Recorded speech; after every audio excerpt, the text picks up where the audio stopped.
Everyone is battling for attention these days. Businesses want customers' attention. Customers want businesses' attention. Colleagues want each other's attention. Bosses want their team to pay attention. With all this vying for attention, is anyone actually listening? Most of us say we are, but maybe it's time to challenge ourselves. Paying attention is a skill just like any other. It takes practice. And in a world where content is king, it's no wonder everyone is more focused on what they're saying than on how they're listening. Channels that are meant to encourage conversation are too often a one-way pummeling of information. Sometimes it's so over the top that it repels people. What's the solution? Maybe the way to stand out is paying attention, not seeking attention. Maybe listening pays off more than getting your point across. Just think about it.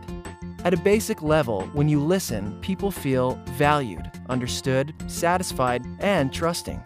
They're much more open when you have something important to say. It also makes you better at what you do.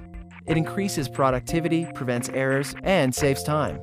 Stuff that really hits the bottom line. On a deeper level, when you pay attention, you might discover the hidden problem your client is asking you to solve, an important detail that changes everything, or the underlying context that remains unspoken. When you fail to listen, the cost is high. Communication breaks down and things go sideways.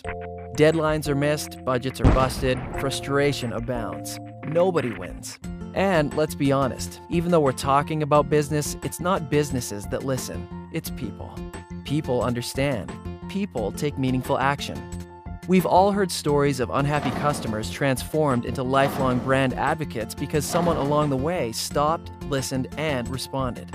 A bad experience plus listening plus meaningful action equals die-hard fan. Pretty amazing.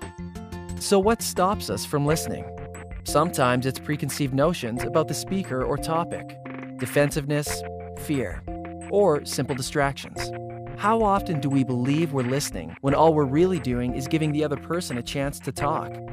Listening is not about patiently taking turns talking. It's about desiring to understand. So how do we do it? Eliminate the obvious distractions so you can fully focus on the speaker. When you feel tempted to interrupt or your mind drifts, refocus. Encourage the speaker with open body language.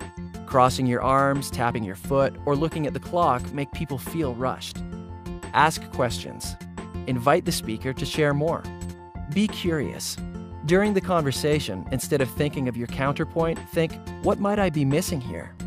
Put yourself in the speaker's shoes. Empathize. Challenge your assumptions. Realize the speaker has a different and valuable point of view. Repeat what you've heard. It's amazing how often our existing knowledge and opinions shape what we hear. Just pay attention to paying attention. It's that simple. It just takes effort. So let's challenge ourselves and really dig deep. Let's focus on listening and see what happens. It doesn't mean being silent. As an individual and as a business, you have to have a presence and a voice.